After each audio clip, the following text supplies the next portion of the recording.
Ore kulla, se do flasin tani në emision, kur filloi emisioni për këtë Bakun, që ishe në Bakulla. Baku e kryeqyteti i Azerbajxhanit.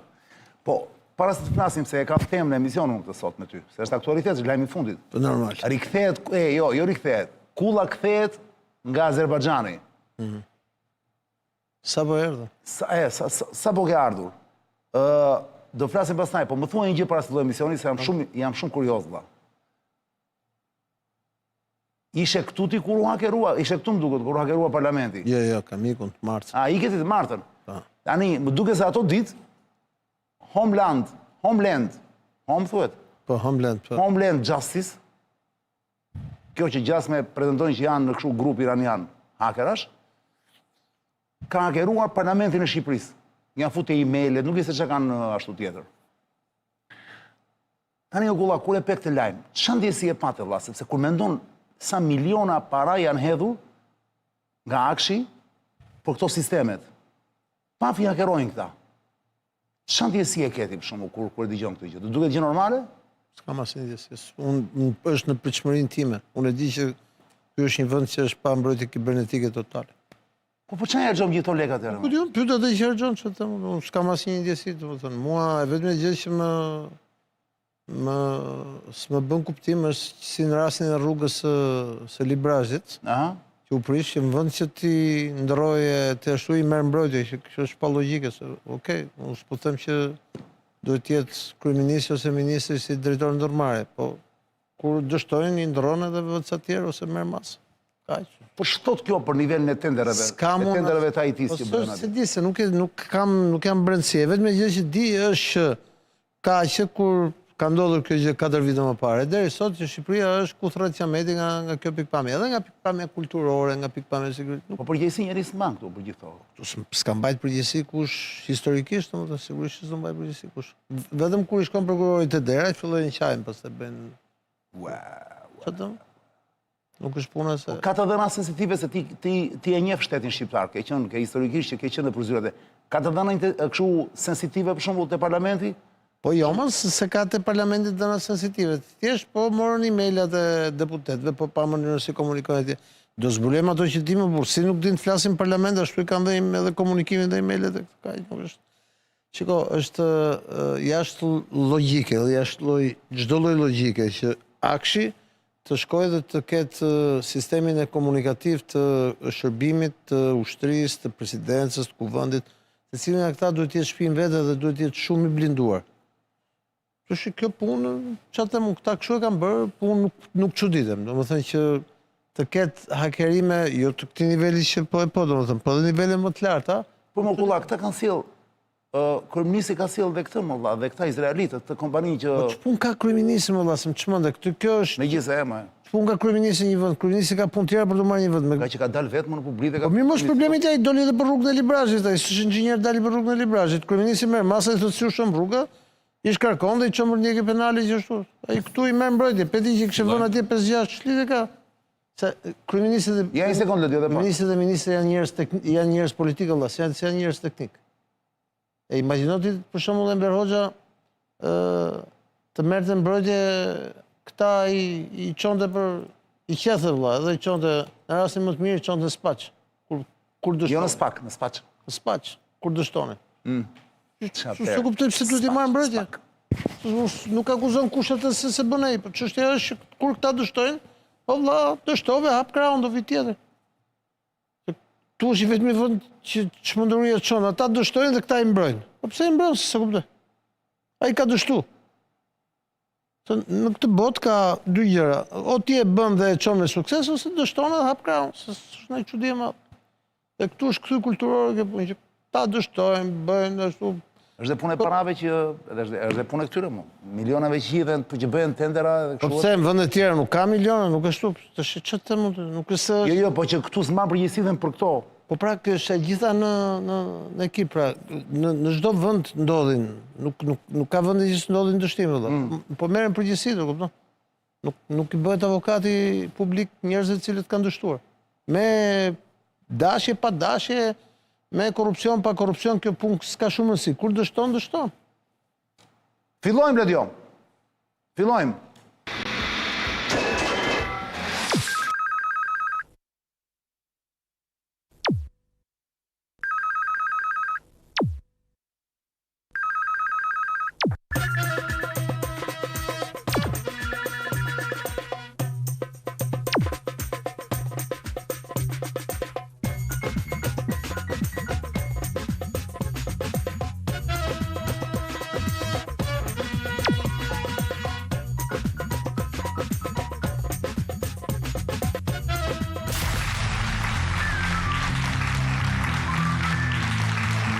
Përshëndetje toksor. Jemi këtu live si çdo të martë të mërkurë, sonte është e premte dhe si çdo të premte në orën 9 të darkës, ndryshe nga martë e mërkura i fillon më 10, premtemi në 9 me Ilir Kullën zakonisht. Ndodh shpeshherë që Kulla nuk është të premte, por ja që sot është. Kjo është pënjishi, pjesa e parë e emisionit. Është episodi i 1056, sonte është data 14 mars, dita e verës, gëzuar Kulla. Dita e verës që ne na dhanë bollokumbe tani një çum nga stafi. 13 sot. Është 13 sot? Nesër është 14. Po pse na i dhanë bollokumbe? Edhe premtet e 13. Po ta ka dhënë me paradhënie. Nga që jemi afër Elbasanit këtu. Si e ka emrin ai djali na dha bollokumben më plak, duhet ta falenderoj publikisht sepse na erdhi na i dhaj shkreti dhe mua më erdhi shumë keq si tash asgjë. Endri. Endri të falenderoj jashtë mase. Endri me çfarë erdhi ju këtu? Është operatori në krahun tim të majt. Po. Endri, je i papar plak. Falenderoj shumë. Endri është nga Elbasani apo jo? Po. Kulla ti ka ndonjë origjinë nga Elbasani? Jo. Zero. Atëre, bollokume ti ha? Jam me regjim, kështu që. Okej, të t'jaj bollokume pastaj. Ta kesh. Po çe du? Po gosu ku në kot për qef. Po. Ma jep se. Jemi që jemi, për s'ku çdo mbasin. Dgjoj, me qira fjala, Kulla sapo është kthyer nga Bakuja. Baku është kryeqyteti i Azerbajxhanit, zëna zotrinj, i cili u godit para pak ditësh, gjatë luftës ka filluar në Iran, u godit një pjesë, do ma shpjegoj Kulla se ku u godit ama. Po Kulla ishte në Baku, Kulla që pse ka problem të lëvizi në këto kohë të turbullta, do të thënë, merr avionin, niset, mbaron punë, me kë ish do thonë ju. Plase, plase Ledio, plase Faburën, ndërkohë që ne flasim. Po.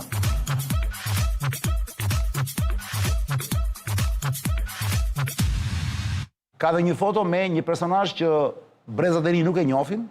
Për shembull, pyeta unë sot njerëz ishin 20-22 vjeç, më thanë kush është ky gjyshi? Sa ishte tamam gjyshi shkret, janë nxjerrë dhe ta shohin.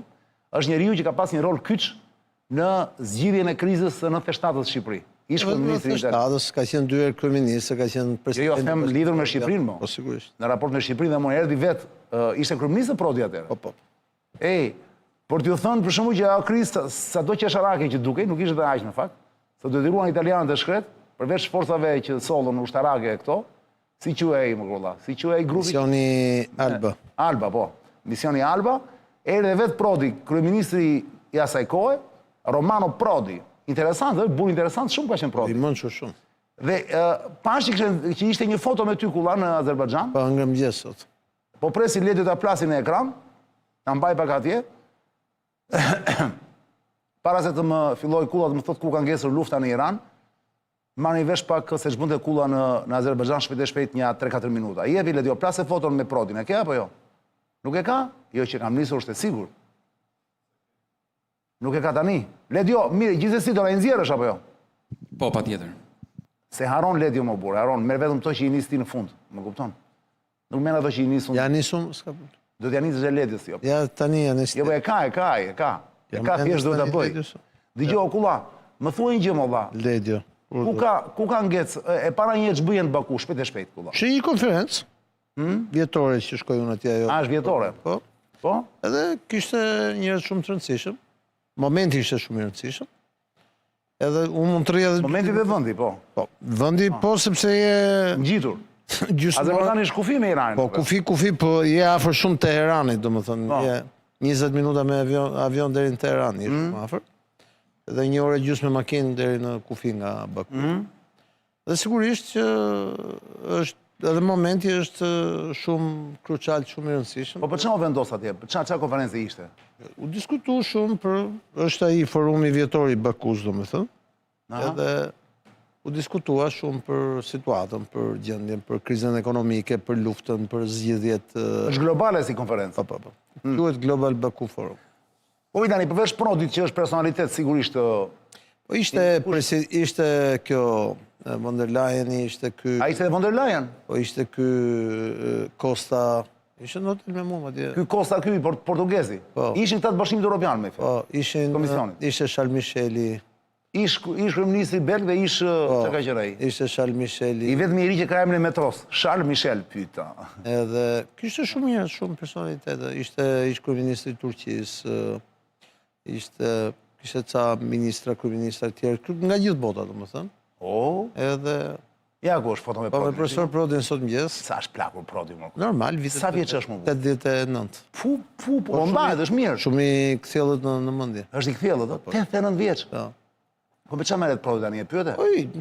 Profesor është i tërhequr, po vazhdon bën kështu jetë. Ore kulla, Prodi me qëra fjala ka qenë majtës apo djathtas në skarkjerën politike të Ai Italisë? përpara kësaj ka qenë demokristian dhe në skakjerën politike pas 90-s ishte majtës, si më thënë, ishte kundër i qendrës majt. Liberali majt, po them. Po, kundër, dhe me thënë, antipodi Berlusconit, po kuptohet që ky ishte më shumë i qendrës se Po pse në fillimet e tij ka qenë me Andreotin ky? Po, demokracia kristiane vinte. Këtë Andreotin se kam pyetuar njëherë, ke takuar ndonjëherë? Një herë vetëm e kam dhënë dorë. Ishte i lezetshëm? Po, ishte shumë i lezetshëm, ishte shumë i ftohtë. Madje sot me profesor Prodin i thash një batut për Andreotin e zoj qeshur, se po flisnin për këtu, për situatën këtu. Çfarë i the? Po më pyeti çfarë bëhet me Metën, i thash unë që është në burg. Çfarë bëhet me? Metën. A pse e njeh Metën? Po. Ka punuar, ka qenë kryeministër kur ky ka qenë atëre. Çka ka qenë Meta? Meta ka qenë kryeministër kur ka qenë presidenti i Komisionit Evropian. Ah, dhe prandaj njihten. Ministri i Jashtëm, po. Më pyeti për Velien, sepse Dhe Velien e ka njohur. Po më duket se po, më pyeti çfarë bëhet me kryetarin e bashkisë së burgut. I thash unë i tregova atë historinë e shejtanit nga Shishja. Ja the? Po. Si ja the italisht shejtanin nga Shishja akulla? Hanno fatto uscire il diavolo dalla bottiglia. Pse thuhet kështu? Po sigurisht. E kuptoi ai. Po sigurisht, sepse ata kanë kalu këtë Tangentopolin këtë situatë që po kalu. Kështu që e din ata kur e u thua këtë tjetër. Shumë më përpara. Po çfarë tha Prodi? Po varet tha ku sa lart do shkoj kjo punë. Shumë lart ka shku, po i thash atje te ju, i thash atje te ne dha i fshin gjitha, nuk ngeli njëri, tha, dhe pastaj tha një batutë dhe e mbyllëm aty, domethënë se. Po çfarë batutë tha? Një batutë për Kraksin, po ki parasysh ishte ideja që u fshin të gjithë, domethënë. A për Kraksin? Po.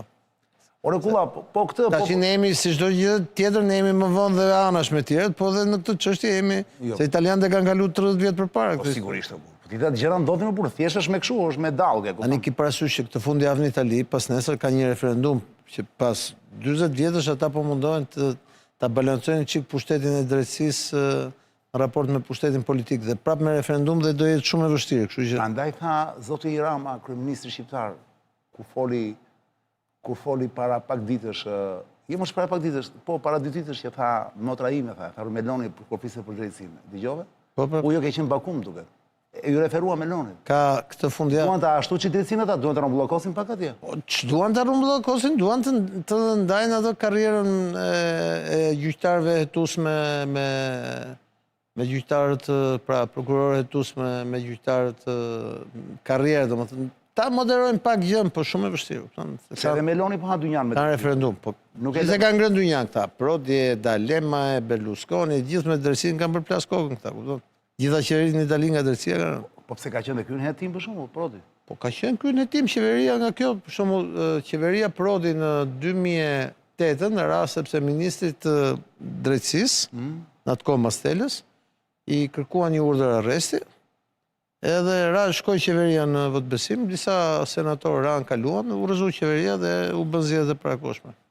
Dhe Mastela pastaj pas shumë vitesh doli i pafajshëm, po. Po për këtë pyeti Prodi, për ku interesuat jetë për Po Shqipërinë? më shumë po flisnin për këtë, për situatën, çfarë bën Berisha, sa. Ai njihte edhe Berishën. Po sigurisht e njeh gjithë. Po nanon, po për nanon jo. Po një minutë pyeti thash ka ndruar jeton, vjen keq se ka qenë shumë burr i mirë thash. Po për kryeministin aktual? Më pyeti thash çfarë bën kryeministri? Se Po e njeh? Po e njeh. E ka takuar? Se di, po sigurisht e njeh. Po tani ky është shok me Dalemën apo s'kan lidhje? Jo, këta megjithëse vinin nga njëjta anë janë dy kështu të ndryshme domethënë. Po kush është miku i Prodi tani në Itali që është qeveri për shembull? Për këtë Meloni ça thoshte Prodi? Folëm më shumë për Iranin, për situatën atje kështu. Për krizën ekonomike, ki parasysh që Prodi është ekonomist, nga ekonomistët më të zotë në... Po pra. Që ajo është çështja se Shqipëria shumë periferike, gjithë Shqipëria 1 minutë e gjysmë fol, nuk u fol më shumë. Po sigurisht apo. Interesi është tjetër ku. Ne flasim me ortu në fakt. Po çfarë? Se na duket e pastaj sigurisht qendër e botës. Po nuk ekziston fare domethënë, sidomos këtë moment domethënë që Pyeta. kur mendon që Rusia mori okay nga Amerika dhe mund të tëlçojë të çesin 100 milion fuqi në ditë, kupton? Se mori okay. Po, Jo që i hoqë sankcionet ai. po 100 milion fuqi në ditë, disa janë çfarë? Me shumë. Dëgjoni Anin. Ku ka ngec lufta? Se ishe atje tani ti ke fol me aktorë të ndryshëm. Shiko, ka një panoram të luftës që nuk rrëfehet në media, në cilën... Bravo, ja, kjo më duhet, je i madh. Kjo më duhet. Programa që nuk rrëfehet. Në cilën unë do t'jap disa të dhëna. Amerikanët nga fillimi i luftës deri tani kanë goditur mbi 5.000 objektiva brenda Iranit. 5.000 u bën. Nga 3.400 që ishin deri para 3 ditësh. Mbi 5.000 objektiva. Kanë goditur objektiva të rëndësishëm, objektiva në gjithë territorin e tjerë e tjerë. Po e Ledios ndjeki kunë dhe të plasi ato. Kemi dhe sinkron duket? Jo. Ndërkohë që sot Amerikanët ka marrë vendimin Pentagonit të çojë 5.000 trupa marinca në... Po, shmarë vendimi o këto? Po, shmarë vendimi. Zërbe. Po, 5.000 trupa, po nuk janë shumë 5.000, se... Dale më, për t'ju në tokë. Po, 5.000 marinca për t'i quar në tokë. Janë ata me parashuta, që pashun është një se si quat. Janë njësi speciale ato, të marincave, cilët kjo është ere parë që Amerikanët do lëvizin 5.000 trupa. Kjo është lajmi madh që po thua tani. Po, ta ja për të shi lajmi. Me 100%? Po, më. Kjo, dishtë më thënë, kjo është hymë në një epok tjetër, valla.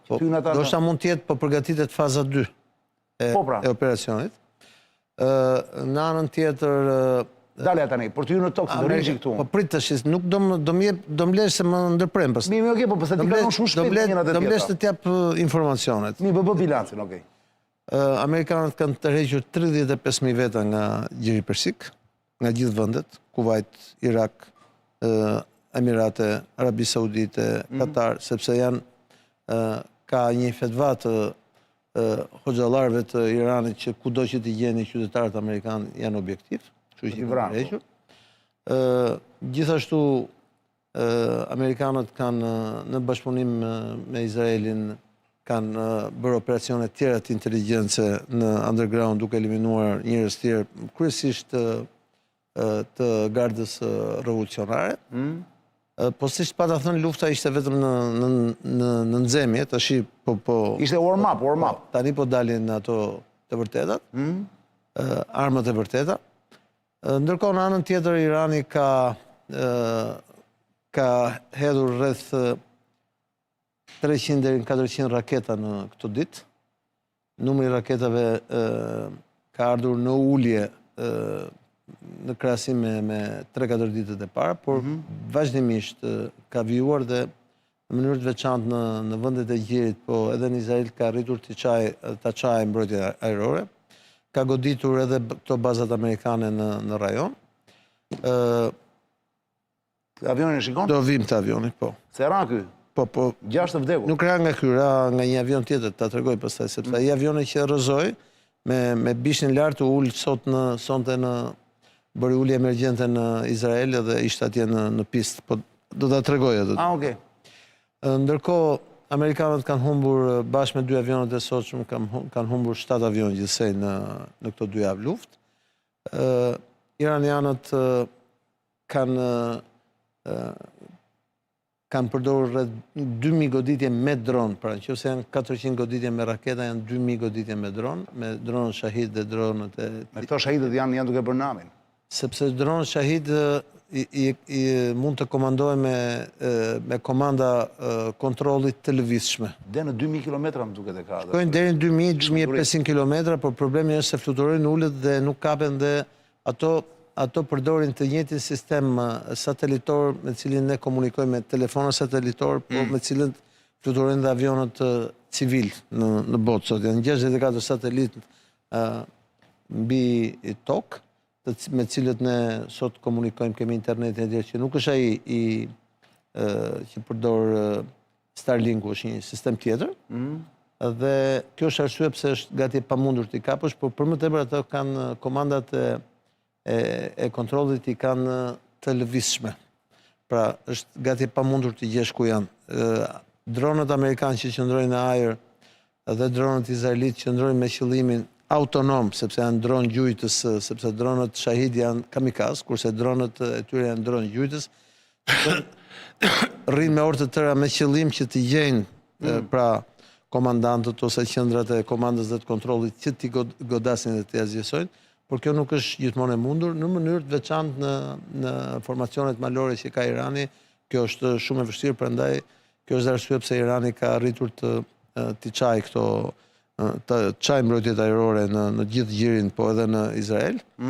Në këtë luftë në mënyrë të veçantë ka dalë në pa fakti që më shumë se sa rëndësi, më shumë se sa aftësia gjyqëse është aftësia mbrojtëse raketore, gjë që s'ishte parë në luftrat e mëparshme, edhe sepse Amerikanët për të gjetur dhe për të goditur shahidët i duhet të përdorin patriotët, ndërkohë që një sistem patriot kushton, pra një raket patriot kushton $1 milion, një raket, një shahid kushton $50.000. 30.000, 50.000, po. Diferenca është shumë e madhe, por në mënyrë të veçantë kemi parë që në Irak, në Kuvajt, janë përdorur në Liban edhe në Yemen, janë përdorur këto forcat proxy të Iranit, të cilat quhen fronti i rezistencës, të cilat janë ato që përdorin dronë dhe raketa kundër bazave amerikane dhe bazave perëndimore. Me një nga këto dronët u godit dje në Erbil ajo komanda e forcave italiane dhe franceze, ku vraj oficeri francez u plagosur. Diqë një oficer francez, 6 plagosur, po.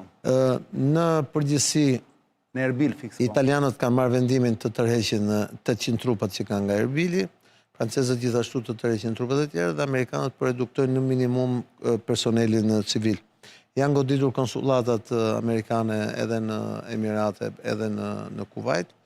Është bërë një tmerr me goditje në Emirate, në objekte civile, pavarësisht se jeta vazhdon. Unë i kam nisur Ledio Zaenos, i kam nisur një mesazh se si mbërrin mesazhin në telefonët celular. Po e pash do ta nxjerri tani Ledio. Për qytetarët normal, ja ku është. Çfarë do të thonë kjo kulla? Në varësi nga situata, thot, mund të ketë kërcënim të mundshëm me raketa, kështu që të lutem vendosuni në vendet në ndërtesa të sigurta, të mbyllura, rrini larg dritareve, dyreve dhe këtyre hapësirave të hapura, dhe prisni instruksionet të tjera Ministria e Brendshme. Kjo më rrinë... Ajo moj është Ministria e Brendshme e Emirateve? Po. Po kjo është për qytetarët e Dubajt, apo jo? Për njerëzit, për qytetarët e Emirateve. Dubajt e Emirateve, për gjithë. Emirateve. Dhe, le të themi, lufta tashmë ka filluar të hyrë në ato seriozitetin e vetë, duke të qartë që... Por duhet thënë kulla, falë tani, se erë pas herë do hyj dhe unë, se s'kam që bëj, më shumë për të reshikusit, që të japim një drejtim, një sens bisedës. Me sa po kuptojmë kulla, a ma konfirmon që dhe në këto momente të paktën Irani është në avantazh pikërisht me dronat që të tjerët nuk i kanë si ai? Jo, nuk është puna se s'kanë dronat, se ata dronat i kanë më të mirë. Po nuk kanë këto lloj dronash, pa? Jo. Ja, këtu... Si, po çfarë po ndodh, pra? Po ta shpjegoj, pra. Dronët amerikanët dhe turqit edhe izraelitët i kanë më të mira se sa dronët. Po kushtojnë shumë të di. Përveç që kushtojnë shumë, po i kanë më të mirë. Problemi është që ato s'kanë sisteme mbrojtëse ndaj dronëve. Pikërisht. Sistemi mbrojtës ka qenë i paparashikuar. Dhe iranianët, të cilët në mënyrë për rreth 10-15 vjet kanë qenë aleancë me perëndimorët, edhe me amerikanët, në lindjen e mesme, në luftë kundër ISIS-it, kanë parë dhe kanë studiuar me shumë kujdes mënyrën se si ata kanë vepruar në gjithë rajon, në Irak, në Siri, në Kuvajt, pra në Kurdistan, dhe ata i dinë shumë mirë dobësitë e këtyre trupave. Në Afganistan, se kanë qenë gjatë, kupton? Qartë. Dhe 4 vitet e fundit luftë Ukrainë, Rusi, ku dronët iranianë janë përdorur në mënyrë të pakufishme nga ana e rusëve kundër ukrainësve, i ka krijuar aty një eksperiencë të jashtëzakonshme që tjerët nuk e kanë. Pikërisht, pra, atë thosh. Këtu problemi nuk është se ata s'kanë dronë, ata kanë edhe më shumë, edhe më të mira dhe më të kushtueshme, kanë edhe satelitët, por ata s'kanë sisteme mbrojtëse ndaj këtyre dronëve. Pse? Sepse këta fluturojnë shumë ulët, mbajnë ngarkesë, kanë qendra komanda dhe kontrolli të lëvizshme, janë të pakapshme, e mbi gjitha, si shpjegova, futen në atë sistemi satelitor, si që janë avionët civili dhe i ke gati të pamundshëm të gjesh, dhe fluturojnë shumë ulët. Po në sistemin satelitor të kujt? Se normalisht Këtë sistemi satelitor që thash, të 64 satelitëve me cilët ne komunikojmë me celular, me cilët fluturojnë avionët civile etj, i cili prodhohet nga Thales Alenia në Itali, është një kompani e përbashkët. A, nuk përdojnë satelitit e rusëve këta? Jo, Nuk ka lidhje. Franco-Italiane është. Prodhimi është i Thales. Qartë. Thales Alenia Space. Edhe ata futen në këtë lloj sistemi dhe është gati pamundur ti detektojë. Futen në mënyrë ilegale. Përdorin mënyrë, s'ka legale ilegale në luftë. Ka kush mundet dhe kush mundet. Po pra. Ata kanë studiuar për gjithë këto vite, ata kanë studiuar mënyrën e komunikimit të forcave perëndimore në Irak. Kanë infiltruar nga pikpamja e inteligjencës, kanë përdorur luftën kibernetike, pra iranianët nga kjo pikpamje kanë bërë një përgatitje prej vitesh për këtë ditë. Prej vitesh për këtë ditë. Dhe ka një ushtri hakerësh jo indiferente. Prandaj folëm që para emisionit për hakerat. Dhe nga kjo pikpamje ata kanë surprizuar në mënyrë të veçantë vendet e gjerit të cilat kanë qenë tërësisht të papërgatitura për këtë gjë. Pse vendet e gjerit kanë qenë të papërgatitura? Duhet vim me këtu. Se vendet e gjerit kanë menduar siç mendojmë ne. Jemi pjesë e një aleance, do na mbrojë aleanca. Por tani ata kanë shkuar dhe këtij shef, për shembull, edhe në Kuvajt, edhe në Abu Dhabi, edhe në Dubai, edhe në Katar, edhe në Bahrein. Ata godasin objekte të cilat janë tërësisht pambrojtshme, edhe sikur ti ta kesh mundësinë ta bësh mbrojtshme, dhe ushtrit atyre vendeve janë të papërgatitura për këtë moment.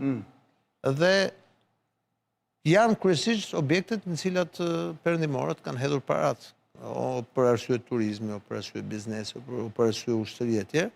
Dhe kjo është një situatë e cila ka futur të gjithë rajonin në kolaps. Këtu kemi ngjesur pra për moment. Por ajo gjë që nuk pritet, që realisht nuk pritet dhe që ka surprizuar gjithë, është çarja e aerondomit në Izrael. Pra në çdo 3 raketa 2 arrin të kalojnë.